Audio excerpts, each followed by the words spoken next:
A black CEO was told he couldn't afford a $120,000 Mercedes at the dealership he secretly owned with a $15 million investment. But what happened when he revealed his true identity will give you chills.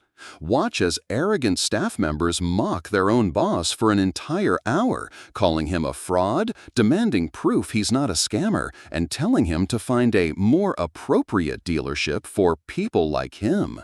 The moment he pulls out his phone and says, "This is Dr. Harrison from Harrison Capital," the terror on their faces is absolutely priceless. But the swift justice that follows and the revolutionary transformation he creates will restore your faith that respect and dignity can triumph over prejudice. This story proves that sometimes the customer you discriminate against owns the entire business, and the ending will show you exactly why treating everyone with respect isn't just right, it's profitable.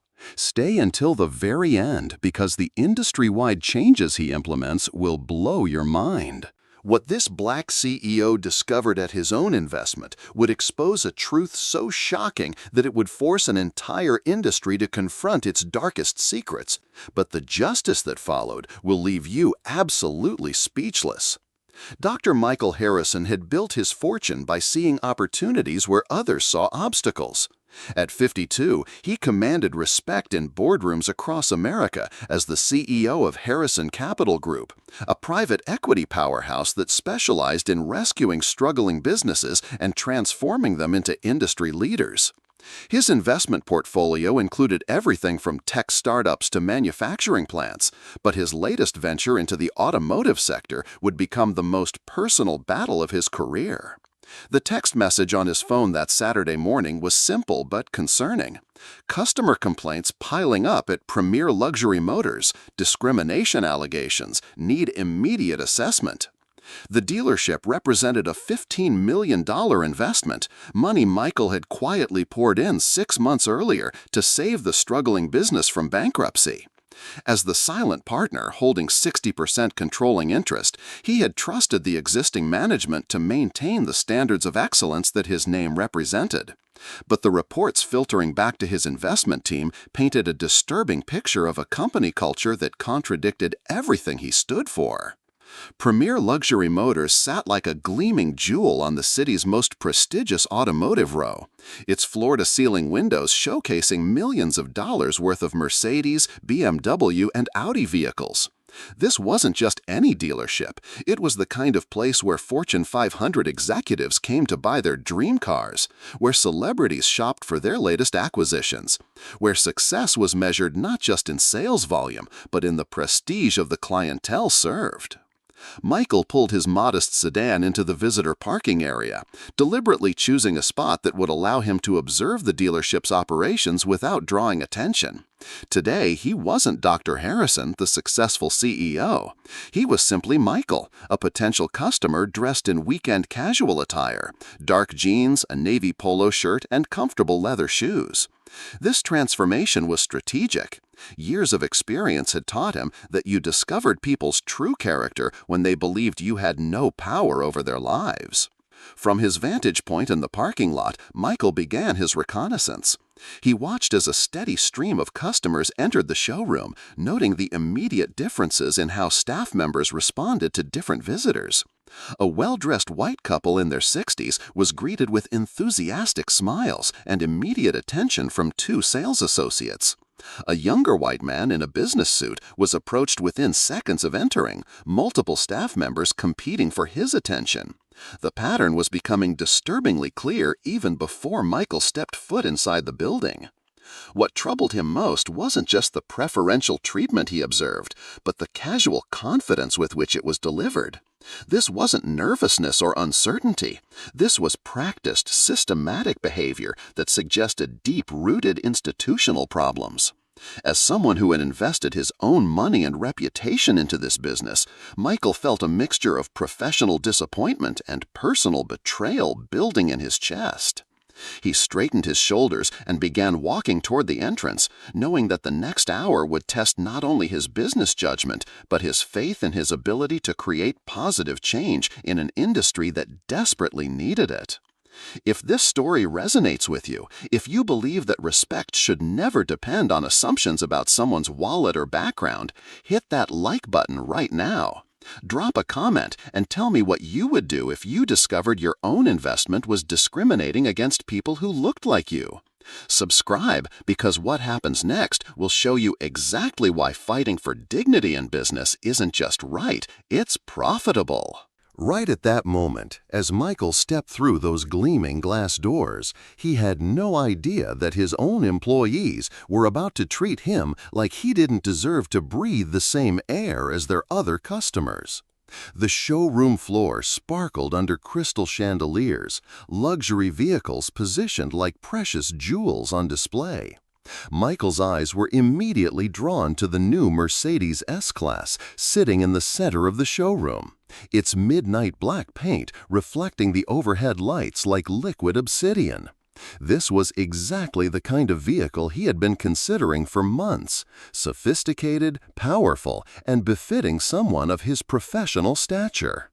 As Michael approached the stunning sedan, running his hand along its sleek exterior, a young salesman materialized beside him with the enthusiasm of a predator sensing weakness.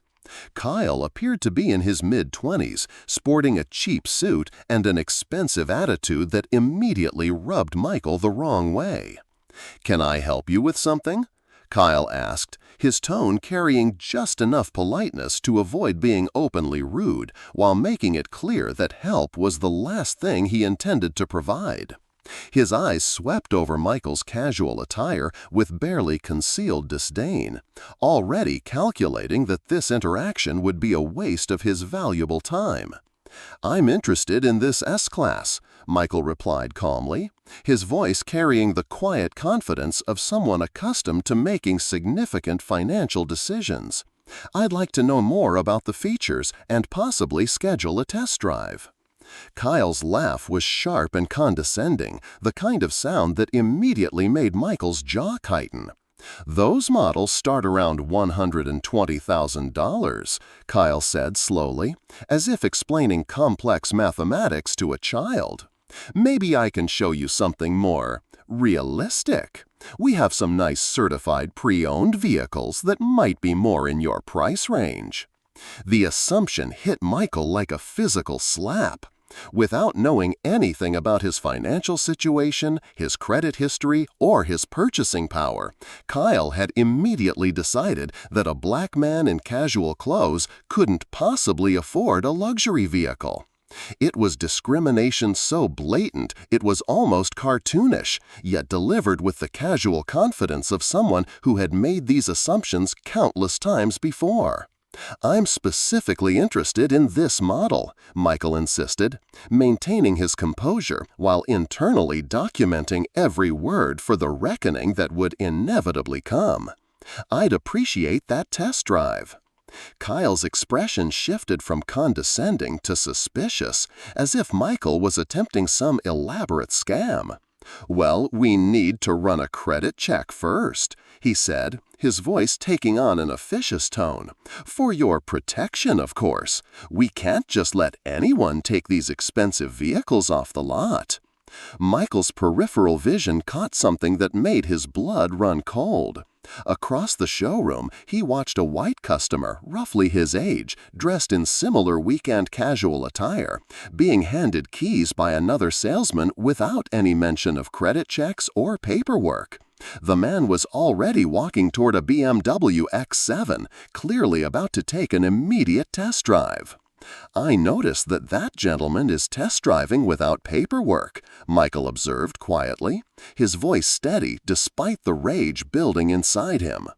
Sales manager Tracy materialized as if summoned by some internal alarm system, her smile as artificial as her blonde highlights. "Every situation is different," she said smoothly, her words carrying the practiced deflection of someone skilled in justifying the unjustifiable. The message was clear, even if unspoken. White customers got immediate service and trust, while black customers got suspicion and barriers. Michael was witnessing the systematic discrimination that his investment dollars were inadvertently funding. But the humiliation was just getting started, and what happened next would reveal a level of financial discrimination so systematic that it would make your skin crawl. The situation took a dramatic turn for the worse when finance manager Robert emerged from his glass-walled office like a shark sensing blood in the water. Robert was a man in his 40s with the predatory smile of someone who had built his career on exploiting people's financial desperation. His expensive suit and gold watch were clearly meant to project success, but his eyes held the cold calculation of someone who saw customers as profit margins rather than human beings. "I understand we have someone interested in financing," Robert announced, his voice dripping with the kind of false helpfulness that immediately put Michael on high alert. He hadn't mentioned financing, he had simply requested a test drive, but Robert had already made assumptions about Michael's financial situation based on nothing more than racial profiling. "Actually, I was just asking about a test drive," Michael clarified, his voice remaining steady despite the growing fire in his chest. The systematic nature of this discrimination was becoming more apparent with each interaction, revealing a culture of prejudice that went far beyond individual bias. Robert's laugh was patronizing and cruel. "Look, I've been in this business for 15 years, and I can spot someone who needs our special programs from a mile away," he said, his tone suggesting he was doing Michael some kind of favor. "We have financing options for people in your situation. The interest rates are higher, but you might qualify if your credit isn't too damaged." The phrase "people in your situation" hung in the air like poison gas. Michael felt his professional composure crack slightly as the full weight of the institutional racism became clear. These weren't isolated incidents. This was a coordinated system designed to exploit and humiliate customers based on their race. Robert's laugh was patronizing and cruel. "Look, I've been in this business for 15 years, and I can spot someone who needs our special programs from a mile away," he said. "We have financing options for people in your situation. The interest rates are higher, but you might qualify if your credit isn't too damaged." The phrase "people in your situation" hung in the air like poison gas. Michael felt his professional composure crack slightly as the full weight of the institutional racism became clear. These weren't isolated incidents. This was a coordinated system designed to exploit and humiliate customers based on their race. "What if I wanted to pay cash?" Michael asked quietly, his voice carrying undertones of authority that made Robert's eyes narrow suspiciously. The question triggered another wave of condescending laughter. "Cash," Robert repeated, as if Michael had suggested paying with Monopoly money. "For a $120,000 car? Come on, be realistic here. Nobody in your demographic has that kind of liquid capital just sitting around." The casual racism of the statement was breathtaking in its boldness. Robert had just openly declared that black people couldn't afford luxury purchases, delivering this prejudice with the confidence of someone who believed his assumptions were unshakable facts. The situation escalated further when Gary, the dealership owner who remained blissfully unaware of Michael's controlling investment in his business, made his grand entrance. Gary strutted across the showroom floor with the arrogance of someone who believed himself untouchable, his expensive Italian shoes clicking against the marble with each step. "What's the holdup over here?" Gary demanded, his voice carrying the impatience of someone who viewed certain customers as obstacles to real business. "I told everyone this morning we need to focus on serious buyers today. Make sure we're not wasting time on tire kickers who have no intention of actually purchasing." His words were delivered loudly enough for other customers to hear, creating a public spectacle designed to humiliate Michael into leaving. The message was clear. People who looked like Michael weren't welcome in this establishment, regardless of their actual financial capability. Michael stood in the center of this coordinated assault on his dignity, documenting every word while planning the systematic destruction of their careers. What none of these employees realized was that their shameful display was being documented by multiple witnesses, and the evidence they were creating would soon end their careers in the most devastating way possible.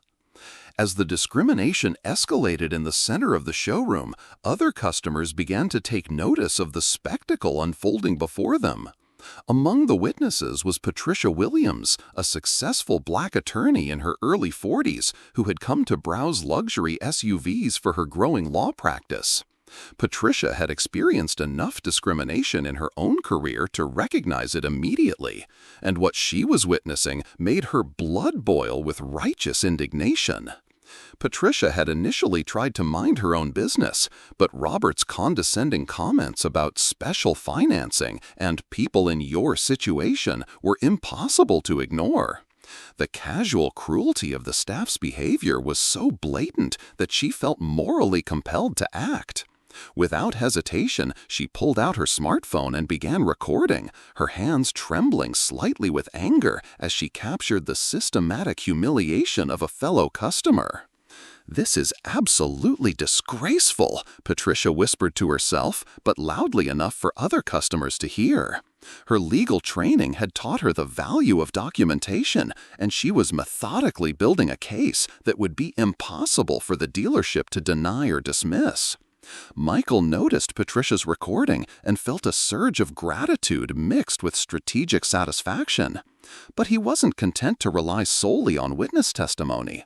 Discreetly, he activated his own recording app, positioning his phone to capture both the audio and visual evidence of the discrimination unfolding around him. Years of business negotiations had taught him that documentation was power, and he was systematically building an arsenal that would destroy careers and transform an industry. From the service bay, Carlos, one of the dealership's mechanics, had been watching the scene with growing disgust. As a Latino man who had faced his own share of discrimination, Carlos recognized the familiar pattern of institutional racism playing out before his eyes. He shook his head in dismay, muttering curses in Spanish as he witnessed his co-workers reveal their true character. The situation became even more toxic when Kyle, emboldened by Gary's public support, made a comment that would haunt him forever. "Why do they even bother coming in here?" he said to Tracy, his voice carrying across the showroom with devastating clarity. "It's just embarrassing for everyone involved. They know they can't afford these cars, but they waste our time anyway." The casual cruelty of Kyle's words sent shockwaves through the watching customers. Patricia's recording captured every syllable, while other customers began pulling out their own phones to document what was quickly becoming a viral moment of corporate racism. Multiple staff members had now joined in the systematic humiliation, creating a chorus of discrimination that revealed the depth of the cultural rot within the organization. Their whispered comments and shared glances showed that this wasn't an isolated incident. This was standard operating procedure for customers who didn't fit their narrow definition of acceptable clientele. Michael stood in the center of this coordinated assault on his dignity, his face a mask of calm control, while internally planning the complete restructuring of the business he secretly owned. The evidence was mounting, the witnesses were recording, and these employees had no idea they were documenting their own professional destruction. The most devastating revelation was yet to come, but the foundation for justice was being laid with every recorded insult and documented discrimination. If you're as outraged as I am right now, you absolutely need to see what happens when Michael reveals who he really is. Smash that like button if you believe that financial discrimination based on race is completely unacceptable, and comment below telling me what you would have done in this situation. Don't forget to subscribe because the justice that's coming will be absolutely brutal, and you won't want to miss a single moment of these employees getting exactly what they deserve. Right at that moment, when Michael thought the discrimination couldn't possibly get worse, General Manager Steve arrived on the scene and pushed this situation to absolutely unforgivable levels that would test every ounce of Michael's self-control. Steve Williams commanded the showroom floor like a general surveying his battlefield, his perfectly pressed suit and authoritative demeanor reflecting 15 years of climbing the automotive industry ladder. At 45, he had built his reputation on closing deals and maximizing profits, but what Michael was about to witness would reveal the ugly foundation upon which Steve's success was built. The moment Steve's eyes landed on Michael, his entire expression shifted from professional courtesy to predatory calculation.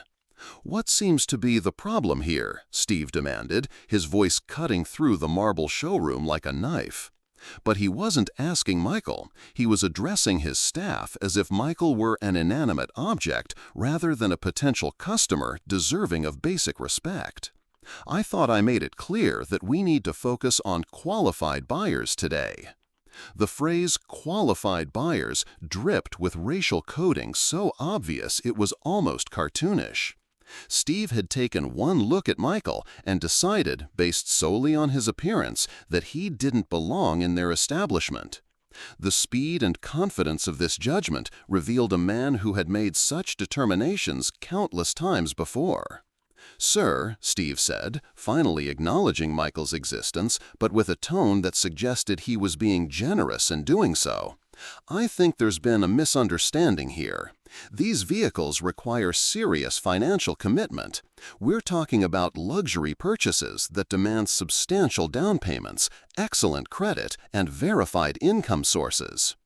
Each word was carefully chosen to humiliate and discourage. Steve was essentially telling Michael that he was too poor, too financially irresponsible, and too unworthy to even dream of owning one of their vehicles. The systematic nature of this discrimination was becoming more apparent with each interaction. Michael maintained his composure, but something dangerous was building behind his calm exterior. "I understand the financial requirements," he replied quietly, his voice carrying undertones of authority that made Steve's eyes narrow with suspicion. "I'm prepared to meet them." Steve's laugh was sharp and mocking, echoing off the showroom's marble floors like breaking glass.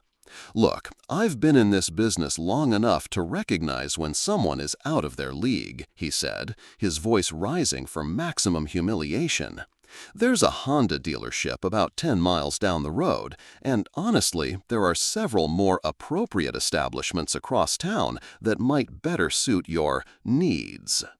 The phrase "more appropriate establishments" was delivered with such condescension that Patricia Williams, still recording from across the showroom, actually gasped audibly. Steve was essentially telling Michael to go find a dealership that catered to his kind, a level of overt segregationist thinking that belonged in a different century. But Steve wasn't finished with his assault on Michael's dignity. When Michael calmly insisted that he was serious about making a purchase, Steve's demeanor shifted from condescending to openly hostile. "Fine," he said with theatrical exasperation, "but I'm going to need to see proof of funds before we waste any more time here.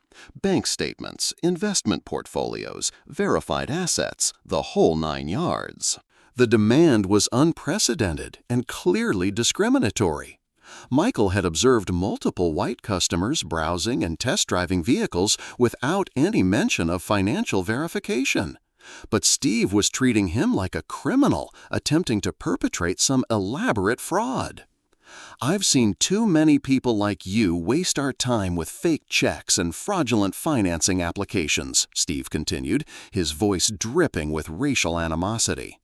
"You come in here with big dreams and empty pockets, thinking you can somehow scam your way into a luxury vehicle.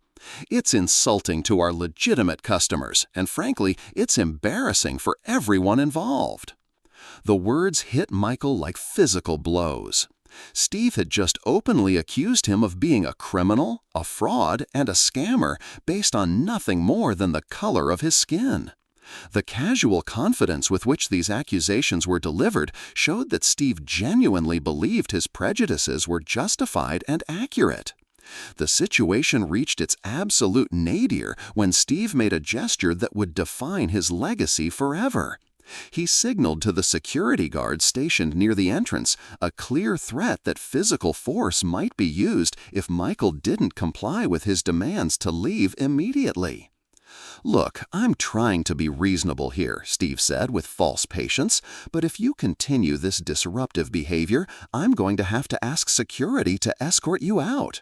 We run a respectable business here, and we can't have people causing scenes and disturbing our genuine customers." The threat of physical removal was the final straw. Michael had been called a fraud, accused of criminal intent, and now faced the prospect of being physically ejected from a business he secretly owned. The irony was suffocating, but Michael remained silent, gathering evidence and planning the systematic destruction of every career involved in this shameful display. Patricia Williams continued recording, her legal mind already calculating the damages that would result from this blatant discrimination. Other customers watched in horror as the situation spiraled completely out of control. What none of them knew was that Michael Harrison was about to make a phone call that would shatter their reality forever. No one expected what happened next, and the phone call Michael was about to make would trigger the most devastating reversal of power in automotive industry history. Michael reached into his pocket with the deliberate calm of a man who held all the cards but hadn't yet chosen to play them. The marble showroom had become a theater of cruelty, with Steve still barking threats while Gary nodding approvingly at the systematic humiliation of a customer they believed was beneath their establishment. None of them had any idea that they were about to witness the most catastrophic destruction of their professional lives. "I need to make a call," Michael announced quietly, his voice cutting through Steve's continued threats with an authority that made several people instinctively step back. There was something in his tone, a confidence that couldn't be manufactured, a certainty that suggested he possessed knowledge they couldn't comprehend. Steve scoffed with theatrical disdain, his arrogance reaching peak levels as he sensed what he believed was victory. "Oh, what are you going to do? Call your lawyer? Call the Better Business Bureau? Good luck with that, friend. We have security cameras showing you disrupting our business, and we have multiple witnesses to your inappropriate behavior." Michael ignored Steve's taunts and dialed a number he knew by heart. The phone rang twice before a crisp, professional voice answered with the efficiency that had made Harrison Capital Group legendary in investment circles. "Harrison Capital Automotive Division, this is Jennifer speaking." "Jennifer," Michael said, his voice suddenly carrying the unmistakable authority of executive command. "This is Dr. Harrison. I need you to bring the Premier Luxury Motors ownership documentation to the showroom immediately. We have a situation that requires immediate intervention." The silence that followed was deafening. Steve's confident smirk began to falter as confusion crept into his expression. Kyle's mouth opened and closed soundlessly, like a fish gasping for air. Gary's face went from flush with victory to pale with dawning uncertainty in the span of a heartbeat. "Dr. Harrison?" Jennifer's voice crackled through the phone speaker, loud enough for everyone in the immediate vicinity to hear. "Sir, I had no idea you were conducting a site visit today. I can be there in 15 minutes with all the ownership papers and investment documentation. Is everything all right?" The words hit the dealership staff like a nuclear bomb. The blood drained from Steve's face as if someone had opened a valve, his earlier confidence evaporating into sheer terror. Robert stumbled backward, grabbing onto a car for support as the full magnitude of their catastrophic mistake became clear. "There appears to be some confusion about company policies and customer treatment protocols," Michael continued, his voice maintaining the calm professionalism that had made him legendary in boardrooms across America. I think a review of our ownership structure and operational standards is overdue. Gary's legs nearly gave out beneath him as the realization crashed over him like a tsunami. His mouth moved silently, trying to form words that wouldn't come. The man he had dismissed as a tire kicker, the customer his staff had systematically humiliated, was the silent partner who owned 60% of his dealership. But the real earthquake was yet to come. The sound of heels clicking rapidly across the marble floor announced Jennifer's arrival. She was a sharp woman in her early 30s, impeccably dressed and carrying a leather portfolio that contained the legal documents that would destroy careers and reshape lives. "Dr. Harrison!" Jennifer called out as she entered the showroom, slightly breathless from her hurried journey. "I brought everything you requested, the ownership papers, the investment agreements, and the operational oversight documentation." The revelation hit the staff like a physical force. Steve staggered backward as if he'd been punched, his face cycling through disbelief, terror, and nausea in rapid succession. "That's impossible," he whispered, his voice barely audible above the shocked murmurs of watching customers. "You can't be. The investor is—" "I'm Dr. Michael Harrison, CEO of Harrison Capital Group," Michael said quietly, his words carrying the weight of absolute authority.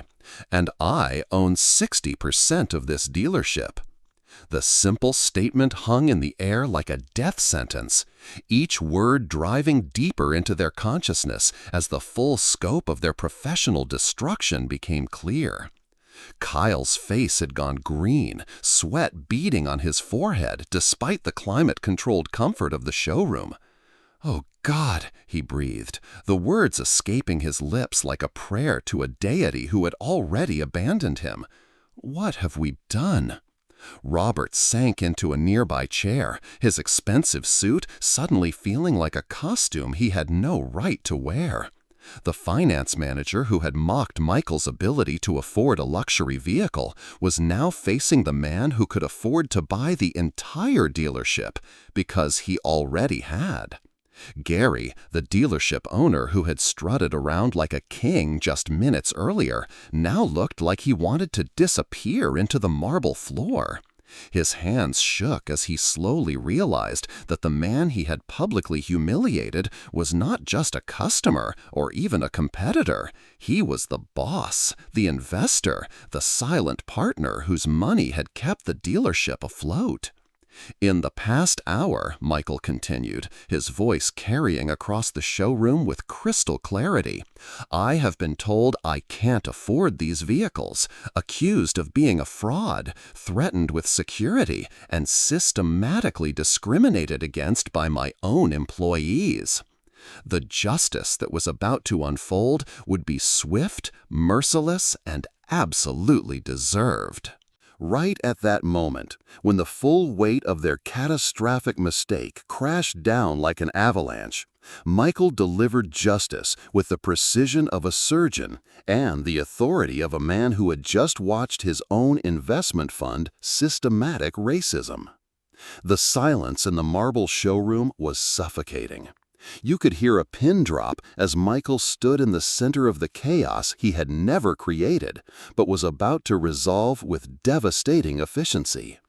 His calm demeanor was more terrifying than any shouting could have been, because it spoke of a man who possessed complete control over their professional futures and the power to destroy careers with surgical precision. "Jennifer," Michael said, his voice carrying the unmistakable tone of executive command that had made Harrison Capital Group legendary in investment circles. "Please document everything we've witnessed here today. In the past hour, I have experienced systematic financial discrimination that violates every principle my company stands for."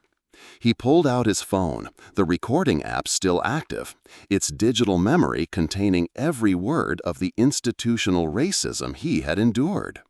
"I have documented conversations where staff members assumed my financial incapacity based solely on my race, mocked my ability to afford luxury vehicles, and accused me of attempting fraud.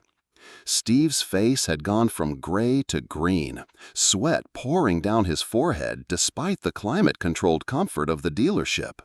"Dr. Harrison, please, there's been a terrible misunderstanding," he stammered, his voice cracking like a teenager's.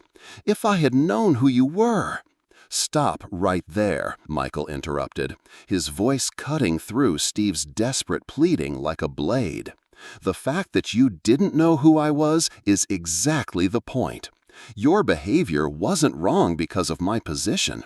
It was wrong because every customer deserves basic respect and equal treatment."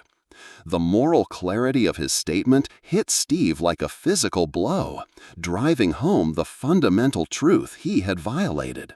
Michael began playing back the recorded conversations, each discriminatory comment echoing through the showroom with devastating clarity. Robert's voice crackled through the speaker. "We have financing options for people in your situation." Kyle's condescending laughter followed. "Why do they even bother coming in here?" Steve's cruel dismissal. "I've seen too many people like you waste our time with fake checks." Each replay was like watching a slow-motion car crash, except the victims were the perpetrators themselves, hearing their own voices condemn them with words they could never take back. Robert had begun crying quietly, his expensive suit jacket unable to hide the trembling that had overtaken his entire body. "Mrs. Williams," Michael said, turning to Patricia, who had shown courage when others remained silent, "would you be willing to provide your video recording as additional evidence of what occurred here today?" Patricia stepped forward with quiet dignity, her phone extended toward Michael. "It would be my honor, Dr. Harrison. What I witnessed was systematic discrimination that has no place in any business, let alone one that serves the public." Her words carried the weight of legal authority, validating Michael's experience while condemning the staff's behavior. Michael accepted the phone, reviewing the video evidence that would serve as an unshakable foundation for the changes he was about to implement. The recording showed everything: the casual cruelty, the systematic assumptions, the coordinated effort to humiliate a customer based solely on racial prejudice. "Steve," Michael said, his voice carrying the finality of a judge delivering a verdict, "your employment with this dealership is terminated immediately. Your systematic discrimination, threats of physical removal, and accusations of fraud are unforgivable and represent everything my company refuses to tolerate." Steve's legs buckled, and he grabbed on to the Mercedes S-Class for support, the same vehicle he had told Michael he couldn't afford. "Please, Dr. Harrison, I have a family, a mortgage. I made a mistake, but I can change. I can learn." His desperate pleading was pathetic. A man who had shown no mercy, begging for compassion he had never extended to others. "Robert," Michael continued, unmoved by Steve's tears, "you are also terminated immediately. Your assumptions about people in my situation and your mocking of cash purchases reveal a level of prejudice that cannot be rehabilitated through training." Robert's sobs grew louder, but Michael felt no sympathy. These were consequences, not cruelty. These were the natural results of choices they had made freely and enthusiastically just minutes earlier. "Kyle," Michael said, addressing the young salesman who had started this shameful episode, "your employment is terminated effective immediately. Your comment about why people like me bother coming here demonstrates exactly the kind of institutional racism we will eliminate from this industry." Gary, the dealership owner who had strutted around with such arrogance, now stood frozen in terror as Michael's gaze turned to him. "Gary, as the managing partner, you bear responsibility for creating and maintaining a culture that enabled this discrimination.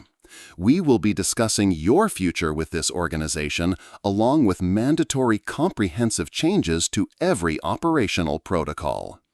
Michael turned to address the remaining staff members who had gathered to watch the spectacle.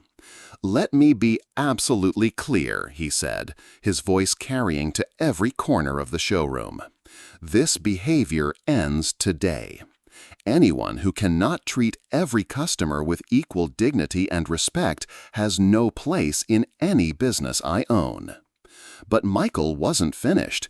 He was about to implement changes that would transform not just this dealership, but the entire automotive industry's approach to customer service and equality. But Michael Harrison wasn't just interested in punishment.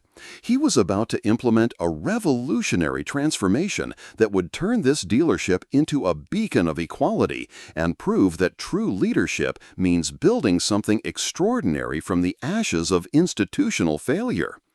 6 months had passed since that devastating Saturday afternoon, and Premier Luxury Motors had become virtually unrecognizable in the most remarkable way possible. Michael stood in the same marble showroom where he had been humiliated, but now it buzzed with an energy of genuine inclusivity and authentic excellence that exceeded even his most ambitious vision. The transformation wasn't just superficial, it was revolutionary, touching every aspect of how the business operated. The Harrison Equality Standards had become the gold standard for the entire automotive industry.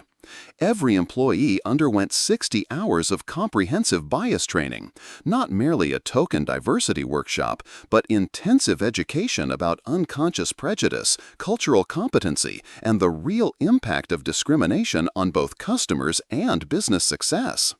The program was so effective that dealerships across the nation began requesting licensing agreements, turning Michael's painful experience into a catalyst for industry-wide transformation. Patricia Williams had accepted Michael's invitation to join the dealership's newly formed Customer Advocacy Board, bringing her legal expertise and unwavering commitment to justice to every policy decision. "What I witnessed that day was a wake-up call," she said during the board's inaugural meeting. "I realized that being successful isn't enough.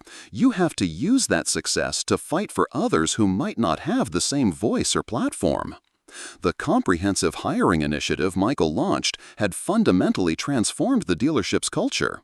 Where once the sales floor had been dominated by people who shared similar backgrounds and prejudices, now the team reflected the rich diversity of the community they served. But more importantly, every single employee understood that their role wasn't just to sell vehicles.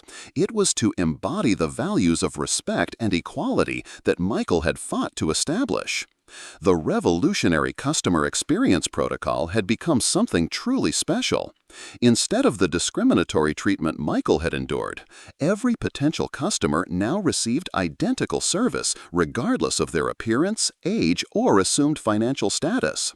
Mystery shoppers with diverse backgrounds regularly tested the system, ensuring that the transformation wasn't just surface-level policy changes, but genuine cultural evolution.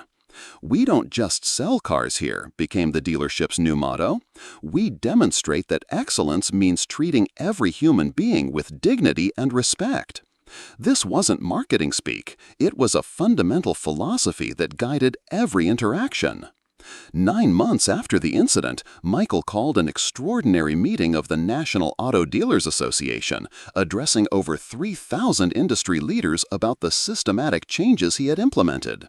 The convention hall was packed as he took the stage, his presence commanding the same respect he had always deserved but had been denied in his own dealership. "When I walked into my own dealership 9 months ago," Michael began, his voice carrying clearly to every corner of the massive auditorium, "I was treated like a criminal attempting to perpetrate fraud. But that experience, as humiliating as it was, revealed something crucial. It showed us the ugly truth about institutional bias in our industry, and it gave us the opportunity to lead meaningful change." The silence was profound as industry leaders reflected on their own practices and policies. Many had initially resisted the Harrison model, questioning whether such comprehensive changes were really necessary. But the results were undeniable. Customer satisfaction had reached unprecedented levels. Sales had increased by 40%, and employee retention had improved dramatically. Excellence isn't about exclusion based on assumptions, Michael continued, his words carrying the weight of hard-won wisdom. True excellence means creating an environment where every potential customer feels valued and respected, where financial capability is determined by conversation and qualification, not by racial profiling and prejudice. The standing ovation that followed wasn't polite professional courtesy, it was thunderous, sustained, and genuine. Industry leaders stood with tears in their eyes, recognizing that they were witnessing the birth of a movement that would fundamentally transform how automotive sales operated across America. But perhaps the most powerful moment came when Michael announced the establishment of the Harrison Foundation for Automotive Equality. The foundation provided scholarships for underrepresented minorities to attend automotive management programs, created mentorship opportunities for diverse professionals entering the industry, and funded research into discriminatory practices across the automotive sector. "We're not just changing how we treat customers today," Michael explained to the captivated audience. "We're investing in the leaders who will carry these values forward for generations to come." The scholarship program had already transformed dozens of lives. Young people who might never have considered careers in automotive sales were now preparing to become the industry leaders of tomorrow, armed with both technical expertise and an unshakable commitment to equality. 1 year later, the Harrison Equality Standards had been adopted by over 200 dealerships across 37 states. The model was being studied in business schools, implemented by major automotive manufacturers, and cited in federal legislation aimed at preventing discriminatory practices in retail sales. "Sometimes the person you underestimate owns the building you work in," Michael said during a nationally televised interview about the transformation. "But more importantly, sometimes the most painful experiences become the foundation for the most meaningful change." The dealership that had once been a symbol of institutional racism had become a beacon of hope, proving that authentic leadership means having the courage to transform pain into purpose, discrimination into determination, and prejudice into progress. Michael Harrison had taken his $15 million investment and his personal humiliation and turned them into a movement that would reshape an entire industry. Premier Luxury Motors wasn't just selling cars anymore. They were demonstrating that respect, dignity, and equality weren't just moral imperatives, they were the foundation of extraordinary business success. That's the power of refusing to accept discrimination as normal, and the incredible results that follow when true leaders decide to build something better from the wreckage of institutional failure. Dr. Michael Harrison's story isn't just about exposing discrimination, it's about the transformative power of turning your worst moments into your greatest victories. When faced with systematic racism at his own investment, he didn't just seek revenge, he chose revolution. When given the power to destroy careers, he chose to rebuild an entire industry instead. The real lesson here goes beyond the satisfaction of watching justice unfold.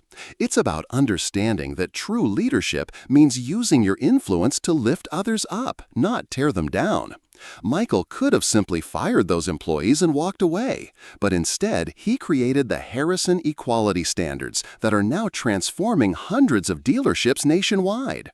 Think about the times you've been underestimated, dismissed, or judged based on how you look rather than who you are. Michael's story reminds us that our response to injustice doesn't just define our character, it can reshape entire industries. Sometimes the most painful experiences become the foundation for the most meaningful change. The Harrison model proves that when we choose inclusion over assumption, respect over prejudice, we don't just create better businesses, we create a better world. Over 200 dealerships have now adopted these standards, touching thousands of lives and preventing countless moments of discrimination. If this story moved you, if you believe that everyone deserves to be treated with dignity regardless of their race or appearance, smash that like button and let me know in the comments. Have you ever been discriminated against while trying to make a purchase? And don't forget to subscribe, because we've got more incredible stories of people who transformed discrimination into determination, setbacks into comebacks. Hit that notification bell, because these stories of justice and transformation prove that sometimes the person you underestimate has the power to change everything.